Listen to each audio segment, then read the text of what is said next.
queridos, bom dia, bem-vindos, um feliz sábado a todos, que haja muita alegria no coração de todos, porque afinal hoje é um dia da alegria também, não é? Nossa história hoje foi escrita pela Sandra Gordon, e a Sandra está falando sobre a importância da gente distinguir a voz das pessoas, especialmente a voz de Deus.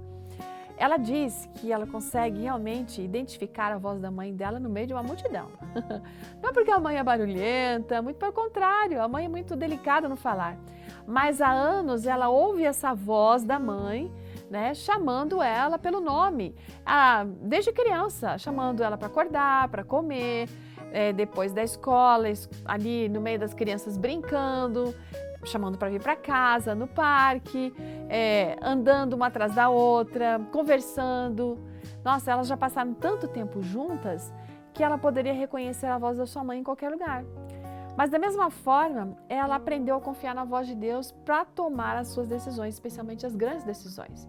Enquanto ela crescia, a mãe a ensinou a ouvir a voz de Deus. E como ela fez isso?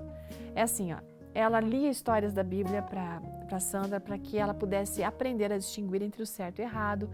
A mãe fazia alguns tipos, digamos assim, de joguinhos com a Sandra enquanto o pastor pregava, mas joguinhos que fizessem ela prestar atenção no sermão do pastor, tá?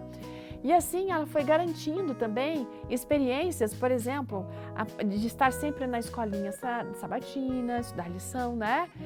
Estar no programa dos jovens, estar sempre envolvida nas ações da igreja, para que ela, à medida que crescesse, pudesse também aprender a distinguir entre aquilo que era egoísmo e aquilo que era a voz de Deus.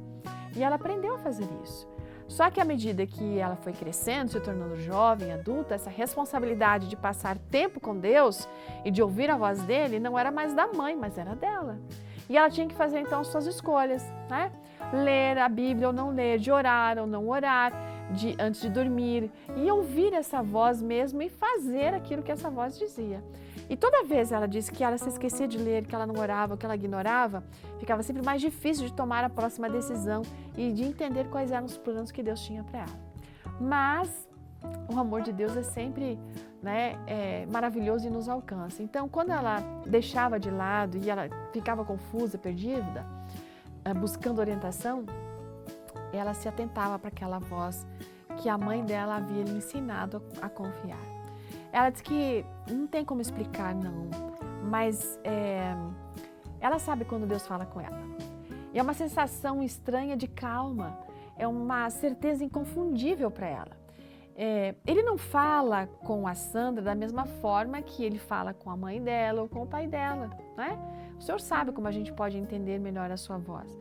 Mas essa voz de Deus já fez com que ela escolhesse uma universidade cristã, fez com que ela fosse selecionada na Coreia do Sul, guiou ela para escolher um esposo que fosse maravilhoso. E a cada dia há escolhas para serem feitas. Só que para a gente conseguir entender e conhecer a voz de Deus, a gente precisa ter tempo para passar com Deus, para conhecê-lo, né? Nem sempre, às vezes, é fácil, mas graças a Deus que Ele, Senhor, nosso Deus é misericordioso. A gente tem que sempre pedir para que Ele nos lembre, inclusive todas as manhãs, de passar tempo com Ele, de orar, para a gente permanecer em sintonia com a voz dEle, para sermos guiados de uma forma adequada.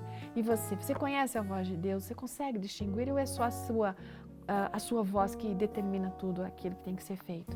Tire tempo para estar na presença dEle, porque você vai aprender muito. E é importante para a gente poder ser guiado de uma forma adequada para chegarmos ao lar celestial. Ótimo dia, até amanhã.